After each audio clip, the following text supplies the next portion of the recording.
Hello, everybody, and welcome back to the Prairie Podcast. I'm your host, Andrew Wiebe. It's wonderful to have you joining us today.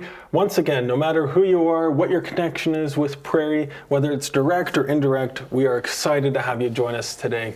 Because today we have a wonderful guest with us today, Charis Freedman. So why don't you introduce yourself a little bit, who you are, how you got to Prairie, and what you're doing here. Yeah, so I'm Charis, like you said. I'm from Lubbock, Texas, so a little ways away. Yeah. People typically ask, as soon as I say I'm from Texas, they ask, how did you hear about Prairie? And it's kind of a funny story. My brother is the oldest of my siblings. Okay. Heard about the Explore Outdoor Leadership program at a college fair, at a youth conference he went to back in high school. Yep. So he came here for outdoor leadership, and then my next three sisters all came to Prairie, either for Explore or for a different one-year program. And so I saw them all do it. I saw that it was a really good experience for them. And the Explore program especially, I thought looked really cool, and I was really intrigued by. So, yeah. That's it. I decided to try it out. Certainly, awesome. Well, you know, we're excited, and it's an honor to have you here with us. I know you're out at Frontier Lodge most of the time, per se, not necessarily always on campus, but the broader campus, we're happy to have you with us. Okay, so thinking about your time here at Prairie, what would you say has been one of the biggest things that you've learned during your time here? Yeah, when I was thinking about that, when I was looking at the questions, it's not like, it's a bit of a broad answer. Okay. But I would say that when I came to Prairie, one of my goals was to be able to know God better.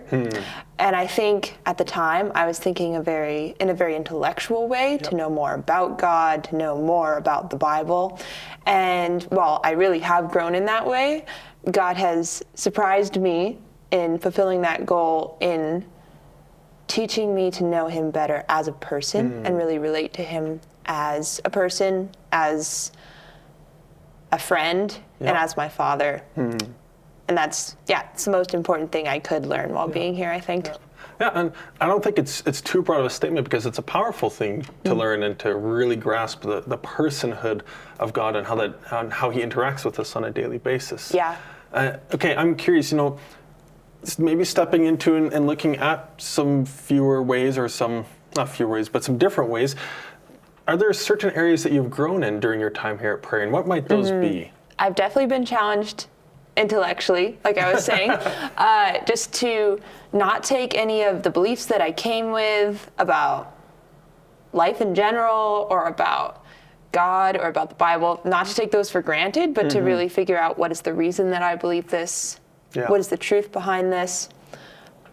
And I think I've just grown a lot to think more critically, to look for the truth behind the things that I believe, and to have just a more solid grounding for them because of that. And then I'd say that a really big area that I've grown in is like relationally, socially, emotionally, whatever that's that category. called, And a big way that I've seen that is just becoming a much more confident person in social interactions, while also learning to be more vulnerable. I'd say that both of those were things that I struggled with when I came, and I probably thought of them as somewhat antithetical, that you couldn't be both really vulnerable and open about the things that you struggled with and really confident. And I've learned that they can actually work together. Wow. I think it's a valuable lesson, and probably most of us need to learn. So I'm glad to hear that that's a journey that you've been on there, and growing those two different areas. Okay, now just maybe stepping away from a bit of the serious talk, and maybe this is a serious answer you have, but what would you say has been a favorite experience or class of yours here while at Prairie? One of my favorite experiences is the fall backpacking trip that we do every year with the Explore students. Yep. I'm an Explore Intern, so I've led a new team of first-year Explore students each year. So I went on this trip my first year, and then for the last 3 years as a student leader, I've gone on it again, but each time it's with a new group of students. But each time it's been a really incredible experience. Wow, okay. To see God working and in creation and in answers to prayer. And the students also all share their testimonies on that trip. And that's really powerful and moving as well. And what exactly happens on this trip? Like, how many days is this? Like, where did they go? What did they do? Good question. So it's 5 days long. Okay. We leave on the first day and we hike up a valley, camp. Then we go over a couple of passes. Often we do a summit on the second day, sometimes the fourth day. And we go around this mountain. On the third day, we do a solo. Okay. So we all spread out in a certain area and take 3 hours just to pray, to journal, to read the Bible. It's a really good time to reset and rest during the trip. And then the fourth day, the students actually get to lead the day, and the interns take a backseat role. And it's a great way for the students to practice what they're learning about outdoor skills, as well as to get some hands-on leadership experience right at the beginning of the year. Yeah. And then the fifth day, we hike out. Work your way back. Yeah. Well, that's a really cool experience, and everything that I've heard from some Explore students. And does CF do that as well? Like the Christian Formation, do they join? They don't do the exact same trip as us. I think their trip is only 3 or 4 days long, and last year it was in a different location. It would get a little crowded if we were all in the same spot. That's true, yeah. But it's a similar experience. Okay, because I've definitely heard from some of them that they really enjoyed that, but I wasn't sure if it was the same thing. Yeah, so it's similar. I'm curious, maybe it is from one of these fall hikes here, what you're doing, but maybe it's a different part. In the Outdoor Leadership Explore program, do you have a favorite story or something? I'd love to hear maybe more personally a story or encounter that you've had during your time there. I can tell a story from one of the backpacking trips. This was last year. It just was a really cool example of answer to prayer. And it was how I saw God answer our prayers for the weather. Really? Okay. And just be really present in that way. So on the first day that we left for the trip, it was super smoky because wildfire season was ending. And I think further up north, there was still a lot of fires going. Anyway, it was really smoky in the Nordegg, Banff area. And we were leaving on the trip, and I was just like, this is gonna suck. We're not gonna be able to see the views. Everybody's gonna be coughing because we're breathing smoke. And so I was praying, God, just please make the smoke go away. Yeah. And the next morning, it's kind of rainy, drizzly, and not the nicest weather for a backpacking trip, but that cleared away the smoke. Oh, man. And we had no smoke for the rest of the trip. So you can see everything. Yeah. Man. So that was the second day. Yep. And then we were going to hike to the summit on that day. But we're on the pass next to the summit, and it's kind of it's rainy, not looking like great weather, and it's a steeper hike to the summit. You don't want to do it if the conditions are bad and it's too slippery. Yep. So my intern partner and I were talking about it, and we're like, well, let's start going up. If it gets too much, too slippery, we'll turn around. But we'll see how it goes. Yep. And again, I was praying, I was just like, God, can we please make it to the summit? It's super beautiful. I think it's an awesome way to see God's creation is like from the top of that summit, because the views are amazing. Yeah. So we started hiking up, and then the rain stops. And we keep hiking up, and we get to the peak, and it's blue skies. Wow. Like right above us and around us. It was really cool. We prayed up there together, took some pictures. And then we come down again, pick up our backpacks, which we left to go up to the summit. And then we start going down the pass, and it starts snowing. So we just had this perfect window. The perfect window. Yeah. Man, that is incredible. You know, first off, the rain shows up to stop the smoke, and then the rain disappears just for that moment to see it, and then you walk down and the snow starts falling. Yeah. That's a good story. You know, thank you for sharing that. I'm really curious. Okay, and you've mentioned it a lot, an Explore Intern. Would you mind breaking down what that is, what you do in your role, and maybe some things that you've learned over, I guess, the last 3 years? For sure. It's a very interesting role because first off, you're a student yourself. Yep. You are taking classes, being trained in your leadership skills, receiving feedback from the program directors, from the staff out at Frontier Lodge, where we do our programming. So you're being very much shaped as a leader in your role, and you're a student. At the same time, you're the,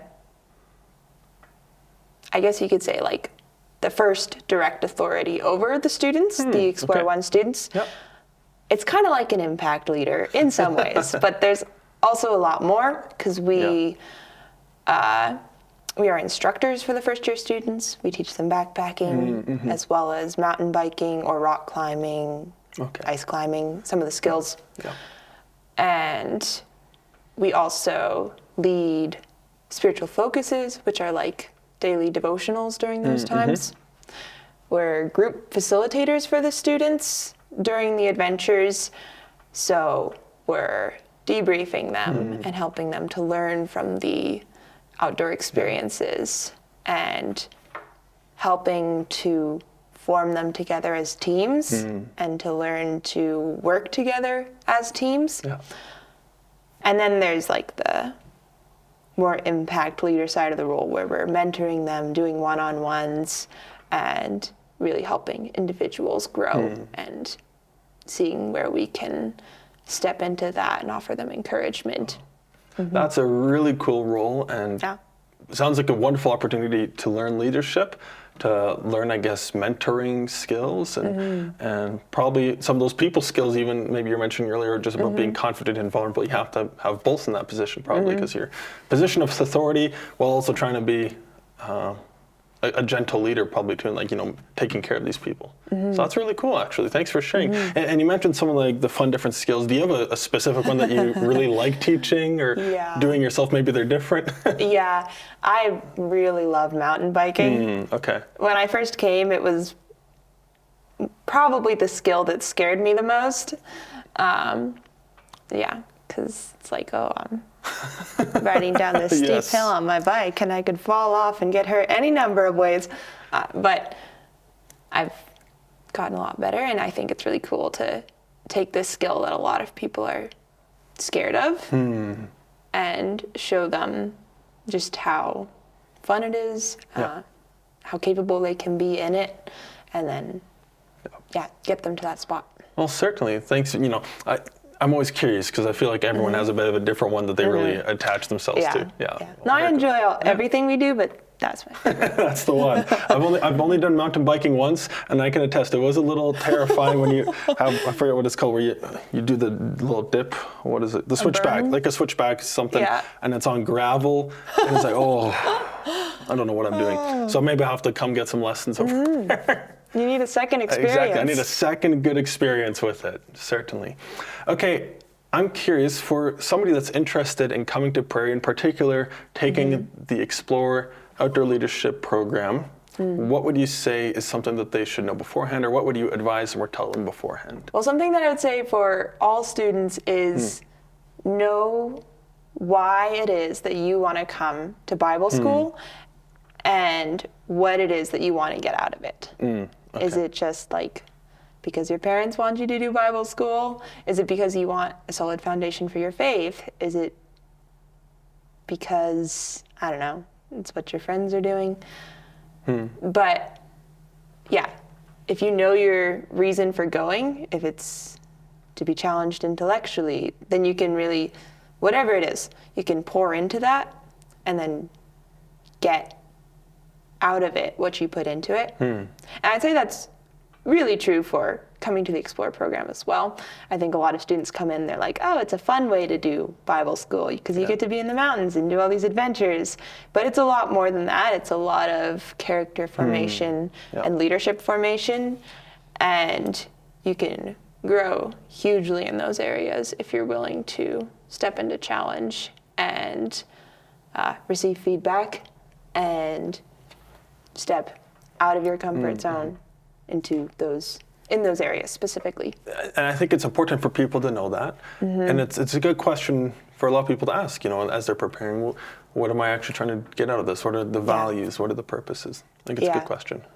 Yeah, awesome. Okay, I think earlier you mentioned a little something about you've been growing in the area of recognizing God and his person, not just trying to grow in the intellectual, but coming to know him as father, as friend, and all of that. But I'm curious, is there any other way, or maybe you want to dig deeper into this, ways that God has been teaching you lately, or something that he's been really pulling on your heart? Let's see if I can say this clearly. So I think recently, God has been showing me the importance of being proactive in any situation that I'm in, whether that's in my intern role, leading students, or in a relationship outside of the program, or just in making decisions for my future. It's important for me to be proactive and step out. And that's an act of trust in him, is by putting myself out there. It's taking a risk, but it's demonstrating my trust in God. And at the same time, I need to balance that with more of a waiting, resting trust in God, of waiting for his will and timing to be revealed in those situations, and trusting that the things that are totally beyond my control are things that he will take care of, and he will show me the answers to in his time. Awesome. Thank you for sharing that, Charis. And I'm going to guess it's a hard balance, probably. But it's a really cool journey to hear about that and the ways that God is leading you and teaching you. And just to be proactive and to wait. I think we see those themes throughout Scripture too, actually, where God calls people to take action, to take risk, and other times to wait and to be still and to wait on him, I think. That's really awesome. So thank you for sharing with us, Charis. I don't have any more questions for you. I'll leave you alone with that. But we really appreciate having you here on the podcast. Do you have any final words for our listeners out there? If you're thinking about outdoor leadership, you should do it. It's an amazing experience. Wonderful. Or coming to Prairie in general. You should do it. And I can attest to both as well. If you're interested in coming to Prairie or checking out the Outdoor Leadership Program, you can visit our website, which is prairie.edu. If you know of a student or an alumni, faculty, or staff you would love to have on the podcast, you can let us know at alumni@prairie.edu or marketing@prairie.edu. Make sure to follow us on Facebook and Instagram to keep updated with what's happening. Thank you so much, Charis, for joining us today. It was a pleasure. Thank you, Andrew.